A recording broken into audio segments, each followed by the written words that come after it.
कोई कार जब टर्न लेता है तो हम उसका स्पीड घटा देते हैं।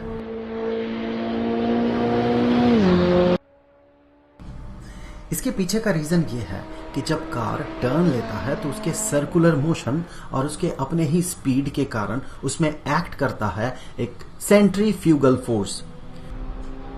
तो इस कार में इस फोर्स के कारण स्लाइड करने का एक टेंडेंसी आ जाता है, लेकिन उस स्लाइडिंग को रोकता है फ्रिक्शनल फोर्स, स्टैटिक फ्रिक्शन।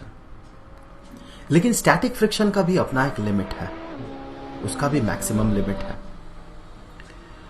अगर सेंट्रीफ्यूगल फोर्स उस स्टैटिक फ्रिक्शन के मैग्नीट्यूड से ज्यादा हो जाए फिर कार स्लाइड कर जाता है।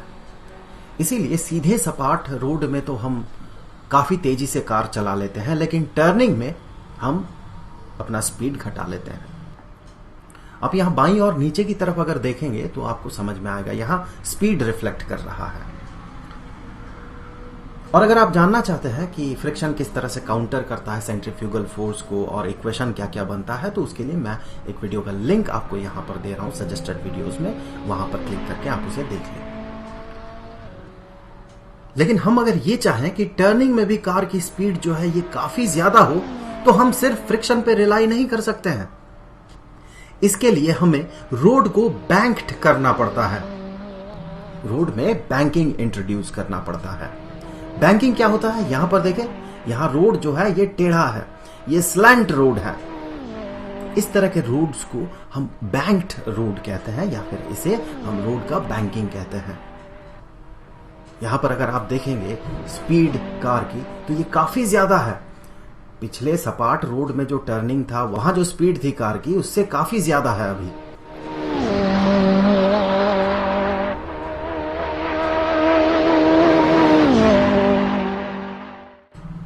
बैंकिंग इंट्रोड्यूस करने से हम कार की स्पीड को क्यों इतना बढ़ा सकते हैं और इसके पीछे का फिजिक्स क्या है और इक्वेशंस किस तरह के बनते हैं इस तरह के सिचुएशन में, इन सबको जानने के लिए इस वीडियो को आगे देखते रहें।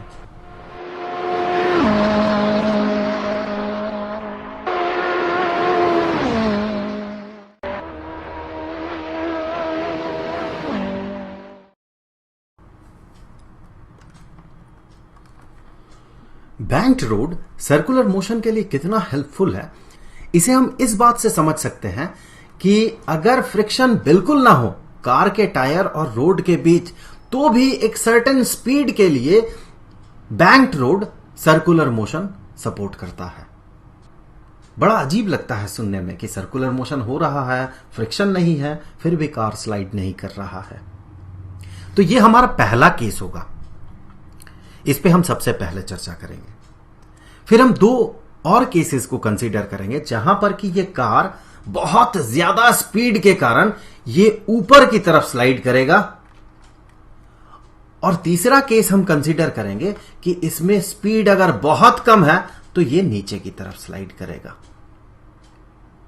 ये नीचे की तरफ जो स्लाइड करेगा, इसे समझने के लिए आप कुछ ऐसा सोचें कि कार मान ले रुका हुआ है यहां पर, या फिर मान ले बहुत धीरे धीरे चल रहा है, बहुत ही धीरे चल रहा है, इसका स्पीड बहुत कम है, और यहां पर मान ले मोबिल पड़ा हुआ है, कोई भी लुब्रिकेंट पड़ा हुआ है जिससे कि स्लाइड कर जाए कार।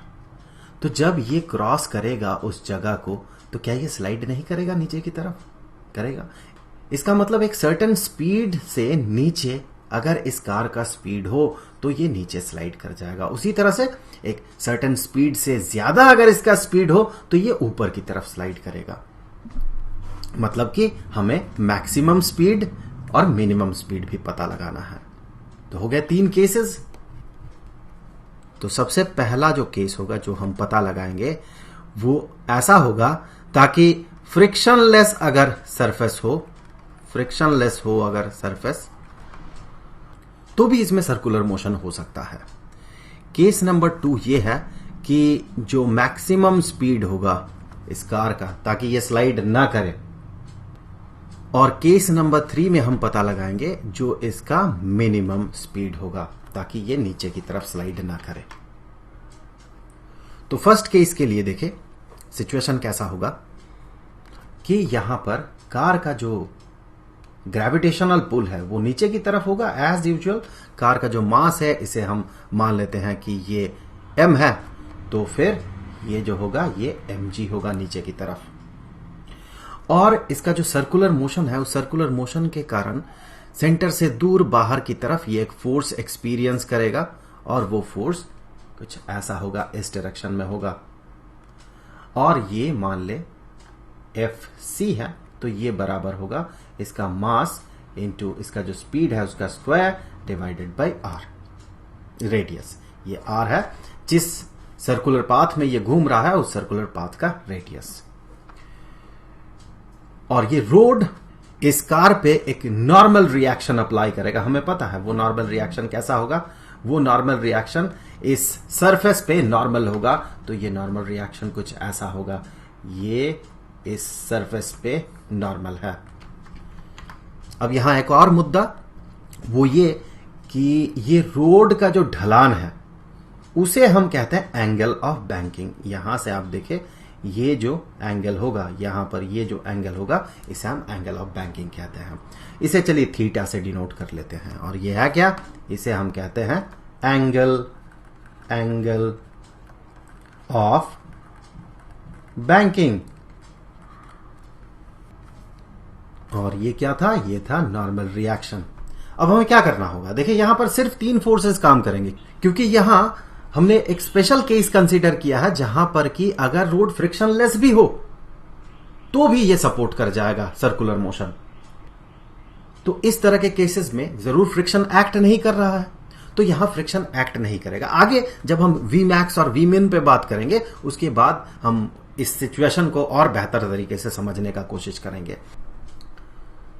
तो फिर यहां से आप ये कह सकते हैं कि इसका एक कंपोनेंट कुछ इस डायरेक्शन में हम अगर बनाएं, कुछ ऐसे इस डायरेक्शन में, जो कि इसे स्लाइड करवाएगा, और एक कंपोनेंट इसका इस डायरेक्शन में बने, 2 परपेंडिकुलर एक्सिस में कंपोनेंट्स। उसी तरह से ये जो mg है इसका भी 2 कंपोनेंट्स, एक तो इस डायरेक्शन में और दूसरा इस डायरेक्शन में। यहां पर ये वाला जो कंपोनेंट होगा ये इसे स्लाइड करके नीचे ले जाने का कोशिश करेगा। फ्रिक्शनलेस सरफेस है, फ्रिक्शन तो है ही नहीं, ये स्लाइड नहीं कर रहा। इसका मतलब ये जो कंपोनेंट है और ये कंपोनेंट है ये दोनों एक दूसरे के साथ बराबर है, इसीलिए ये ना तो ऊपर स्लाइड करेगा ना ही नीचे स्लाइड करेगा। अब कुछ एंगल्स देख लेते हैं। यहां पर ये अगर थीटा होगा तो ये एंगल भी होगा थीटा, ये एंगल भी थीटा ही होगा। और हम ये आसानी से प्रूव कर सकते हैं कि ये जो एंगल होगा ये 90 डिग्री माइनस थीटा होगा और ये एंगल जो है ये भी थीटा होगा। तो फिर हम यहां से कह सकते हैं कि ये कंपोनेंट जो होगा ये होगा Fc into cosine of theta, और यही कंपोनेंट हो जाएगा Fc into sine of theta. तो हमने इसे रिजॉल्व कर लिया 2 परपेंडिकुलर एक्सिस में। उसी तरह से ये जो कंपोनेंट है ये बनेगा mg into cosine of theta, ये वाला कंपोनेंट, और ये कंपोनेंट जो बनेगा ये होगा mg into sine of theta. तो इस स्पेशल सिनेरियो में होना ये है कि केस नंबर 1 के लिए ये स्पेशल सिनेरियो, इसमें होना ये है कि इसे और इसे एक दूसरे के साथ बराबर होना है। तो हम कह सकते हैं कि mg into sine of theta is equal to Fc into cosine of theta. तो यहीं पर लिख देते हैं mv squared divided by r into cosine of theta. तो यहां से आप m से अगर डिवाइड करते हैं तो ये m और ये m कैंसिल हो जाएगा, और हम कह सकते हैं इस कोसाइन ऑफ थीटा को अगर इधर ले आते हैं, g को अगर अपोजिट साइड में ले जाते हैं, तो हम यहां से कह सकते हैं कि sine of theta divided by cosine of theta, तो हम कह सकते हैं कि वो होगा टेंजेंट ऑफ थीटा। इसको साइन ऑफ थीटा को इधर ले जाए, जो कि बराबर होगा v squared divided by r g के। सो इसी तरह से इससे आगे आप ये कह सकते हैं कि स्पीड जो होगा इस स्पेशल केस में, स्पीड जो होगा वो बराबर होगा, या फिर उसका स्क्वायर जो है ये बराबर होगा rg into tangent of theta के। तो हम यहां से कह सकते हैं कि v जो है ये बराबर होगा स्क्वायर रूट ऑफ उसी टर्म के, so square root of r into G into tangent of theta. और यहां पर जो नॉर्मल रिएक्शन होगा वो नॉर्मल रिएक्शन जो है वो यहां पर देखें mg into cosine of theta plus fc into sine of theta के बराबर होगा। उन दोनों को जोड़े नॉर्मल रिएक्शन के बराबर होना चाहिए। सो इसे कॉपी कर लेते हैं यहां से, और ये फर्स्ट केस के लिए है। उसी तरह से आगे दूसरे और तीसरे केसेस को हम कंसीडर करेंगे। तो यहां से अब case number 2। So second case के लिए जैसे कि हमने बात किया था, इस केस में होगा क्या कि हम मैक्सिमम स्पीड पता लगाएंगे, जहां पर होगा ये कि ये जो कार है ये स्लाइड कर जाएगा ऊपर की तरफ। सोचे हमने स्पीड बढ़ा दिया, तो स्पीड बढ़ा तो ये टर्म बढ़ा, ये टर्म जैसे ही बढ़ा तो उसे काउंटर करने के लिए जो भी एक्स्ट्रा फोर्स बनेगा ऊपर की तरफ, उसे काउंटर करने के लिए यहां फ्रिक्शनल फोर्स एक्ट करने लगेगा। आप इस सेंट्रीफ्यूगल फोर्स को और बढ़ाएं, मतलब कि स्पीड बढ़ते गया, मान ले स्पीड बढ़ते गया, सेंट्रीफ्यूगल फोर्स बढ़ा तो ये जो कंपोनेंट है ये बढ़ा, तो जो भी एक्स्ट्रा फोर्स होगा इस डायरेक्शन में उसे काउंटर करने के लिए फ्रिक्शन का वैल्यू और बढ़ेगा, फ्रिक्शन बढ़ते गया। एक समय आएगा जब ये फ्रिक्शन ब्रेक कर जाएगा, क्योंकि स्टैटिक फ्रिक्शन का भी एक मैक्सिमम लिमिट है। उसके बाद ये कार जो है ये ऊपर की तरफ स्लाइड करने लगेगा, क्योंकि ये जो कंपोनेंट है ये इन दोनों के सम से ज्यादा हो जाएगा। तो लिमिटिंग सिचुएशन में इस फोर्स को या फिर इस कंपोनेंट को, फोर्स के इस कंपोनेंट को इसके और इस फ्रिक्शनल फोर्स के बराबर होना है। हम कह सकते हैं जब स्पीड मैक्सिमम होगा तब ये कंपोनेंट इन दोनों के सम के बराबर होगा। तो यहां पर जो फ्रिक्शनल फोर्स होगा वो फ्रिक्शनल फोर्स होगा म्यू, अर्थात coefficient of friction into normal reaction के। तो इस तरह के सिचुएशन के लिए जो इक्वेशन बनेगा उसे लिख लेते हैं। सबसे पहले तो नॉर्मल रिएक्शन को इवैल्यूएट कर लेते हैं, इन दोनों का सम होगा नॉर्मल रिएक्शन, क्योंकि यहां हमें उसे इंसर्ट करना है।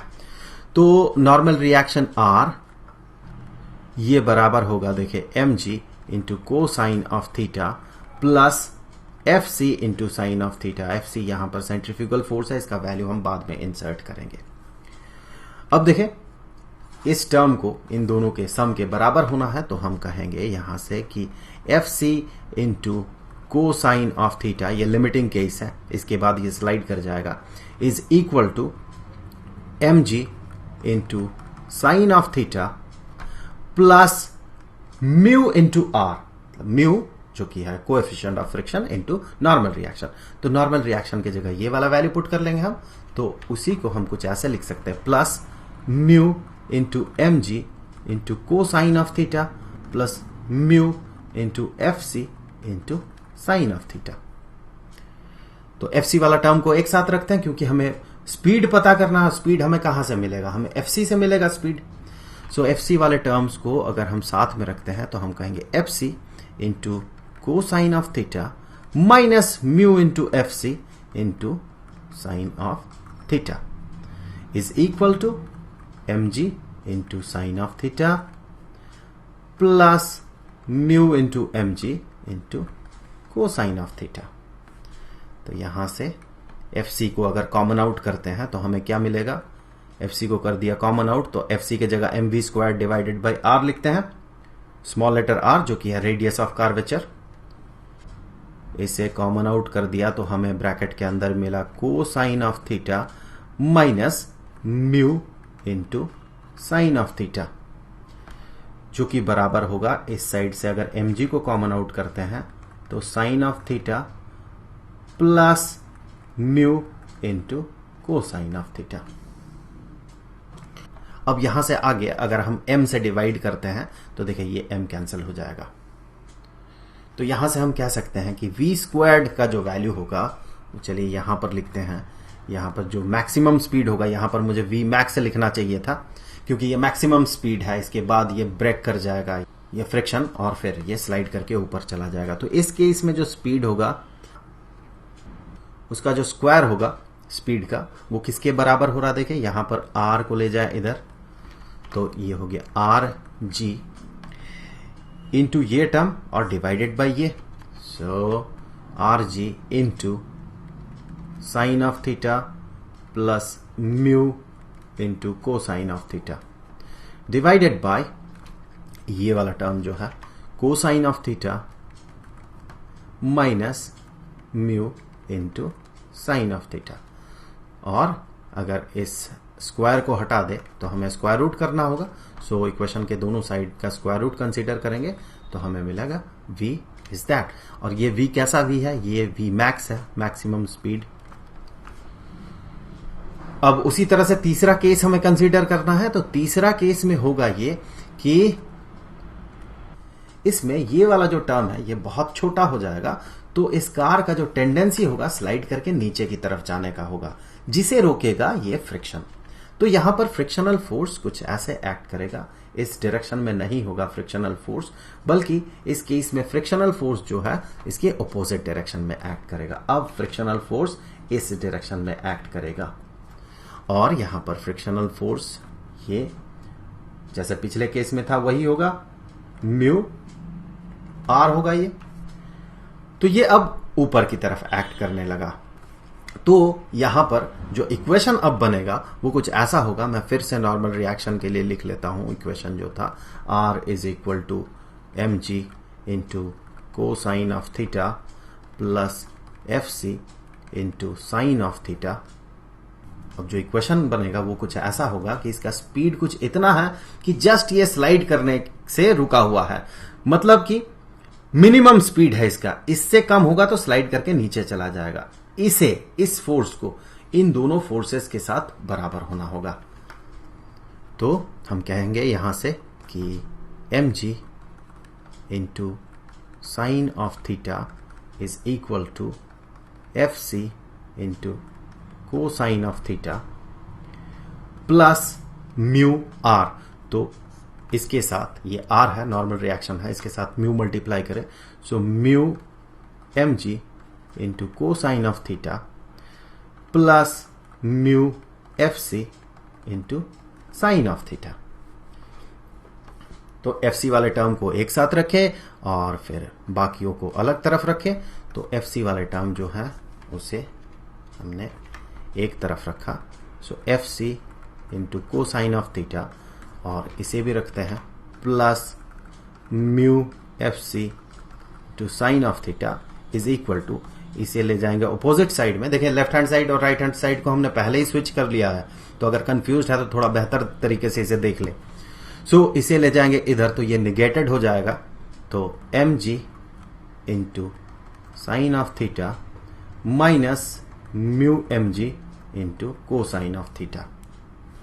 तो यहां से एफ सी को कॉमन आउट कर दिया हमने, मतलब M V squared divided by R को कॉमन आउट कर दिया यहां से, और ब्रैकेट के अंदर cosine of theta plus mu into sine of theta मिला, और यहां से एम जी को कर दिया हमने कॉमन आउट, तो हमें मिला ब्रैकेट के अंदर sine of theta minus mu into cosine of theta. तो एम से अगर डिवाइड करेंगे इक्वेशन के दोनों तरफ तो हमें कुछ ऐसा मिला इक्वेशन। इससे आगे हम कहेंगे कि v squared is equal to R G into sine of theta minus mu into cosine of theta divided by cosine of theta, ये वाला जो एक्सप्रेशन है, plus mu into sine of theta. तो हम कहेंगे कि इस केस में, इस तीसरे केस में जो स्पीड होगा जिसे कि हम v min कहेंगे, इसके बाद ये स्लाइड कर जाएगा, इससे नीचे स्पीड होगा तो स्लाइड कर जाएगा, वो होगा इसी का स्क्वायर रूट। तो square root of R G, मैं फिर से लिख रहा हूं, एक साथ रहेगा तो आप इसके लिए कोई ट्रिक ढूंढ सकते हैं याद रखने के लिए, divided by cosine of theta plus mu into sine of theta. तो ये हो गया तीन स्पीड्स। तो ये क्या है मिनिमम स्पीड, ये क्या है मैक्सिमम स्पीड। मिनिमम से कम होगा तो नीचे स्लाइड करेगा, मैक्सिमम से ज्यादा होगा तो ऊपर स्लाइड करेगा। और ये वो खास स्पीड है जहां पर कि फ्रिक्शन का जरूरत ही नहीं है। जैसे कि मैंने थोड़ी देर पहले ये कहा था आपसे कि कुछ देर बाद मैं इस पे और भी थोड़ा चर्चा करूंगा कि ऐसा सिचुएशन क्यों आया कि फ्रिक्शन ही एक्ट नहीं कर रहा। तो आप ऐसे सोचिए, मैक्सिमम स्पीड है इसके पास तो फ्रिक्शन एक्ट कर रहा है नीचे की तरफ, अभी मैक्सिमम स्पीड है मान ले। अब स्पीड को आप घटा रहे तो फ्रिक्शन थोड़ा घटेगा। स्पीड को आपने और थोड़ा घटाया तो फ्रिक्शन और घटा, आपने स्पीड को और घटाया तो फ्रिक्शन और घट गया। कम चाहिए होगा फ्रिक्शन, क्योंकि सेंट्रीफ्यूगल फोर्स जो है वो भी कम हो रहा है। और घटते घटते एक सिचुएशन ऐसा आएगा कि फ्रिक्शन 0 हो जाएगा। वही ये स्पेशल केस है। उसके बाद सेंट्रीफ्यूगल फोर्स और घटा, मतलब स्पीड आपने और घटाया, तो अब फ्रिक्शन इस डायरेक्शन में लगने लगेगा। अब और घटाया सेंट्रीफ्यूगल फोर्स को, तो फ्रिक्शन अब बढ़ते रहेगा। ये बढ़ते रहेगा, बढ़ते रहेगा, बढ़ते रहेगा। जब इसका मैक्सिमम एबिलिटी तक ये बढ़ जाएगा, उसके बाद ये ब्रेक कर जाएगा और ये कार जो है मिनिमम स्पीड के नीचे, ये नीचे की तरफ स्लाइड करेगा। तो फिर इस वीडियो के लिए इतना ही। आगे की वीडियोस में हम और भी बहुत सारे चीजों पे बात करेंगे, कुछ न्यूमेरिकल प्रॉब्लम्स भी सॉल्व करेंगे। तो अगले वीडियो तक के लिए गुड बाय।